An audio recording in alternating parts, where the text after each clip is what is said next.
বুড়ো হাড়ের ভেলকি যেন দেখিয়েই চলেছেন ক্রিস্টিয়ানো রোনালদো। মাঠে নামছেন আর গড়ছেন একের পর এক রেকর্ড। চিরপ্রতিদ্বন্দ্বী লিওনেল মেসিকে তো আগের ম্যাচেই পেছনে ফেলেছেন। এবার হাঙ্গেরির বিপক্ষে বিশ্বকাপ বাছাই ইতিহাসে সর্বোচ্চ গোলের রেকর্ডেও ভাগ বসালেন তিনি। ইউরোপ অঞ্চলের ফিফা বিশ্বকাপ বাছাই ম্যাচে ৯ সেপ্টেম্বর রাতে হাঙ্গেরিকে ৩-২ গোলের ব্যবধানে হারিয়েছে বর্তমান ইউরো চ্যাম্পিয়ন পর্তুগাল। একটি গোল করে দলের জয়ে বড় ভূমিকা রেখেছেন ৪০ বছর বয়সী ক্রিস্টিয়ানো রোনালদো।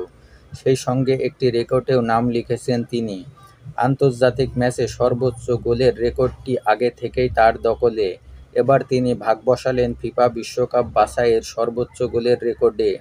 হাঙ্গেরির বিপক্ষে খেললেন ফিফা বিশ্বকাপ বাছাইয়ে ৪৯তম ম্যাচ। ৪৯ ম্যাচে গোল করেছেন তিনি ৩৯টি।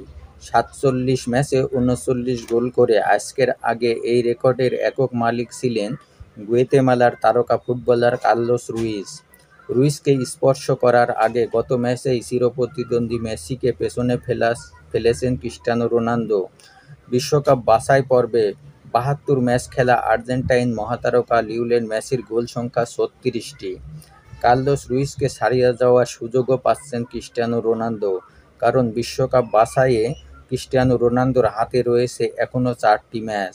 এদিকে হাঙ্গেরির বিপক্ষে রোনালদো ছাড়াও একটি করে গোল করেছেন বার্নার্ডো সিলভা ও জোয়াও ক্যানসেলো। ২১তম মিনিটে বার্নাবাস ভাগার গোলে পিছিয়ে পড়া পর্তুগালকে ৩৬ মিনিটে সমতায় ফেরান বার্নার্ডো সিলভা। এরপর স্পট কিক থেকে গোল করে দলকে লিড এনে দেন ক্রিস্টিয়ানো রোনালদো। ৮৪ মিনিটে বার্নাবাস ভাগার দ্বিতীয় গোলে সমতায় ফেরে হাঙ্গেরি। এর ১ মিনিট পর অর্থাৎ ৮৫ মিনিটে পর্তুগিজদের হয়ে জয়সূচক গোলটি করেন জোয়াও ক্যানসেলো।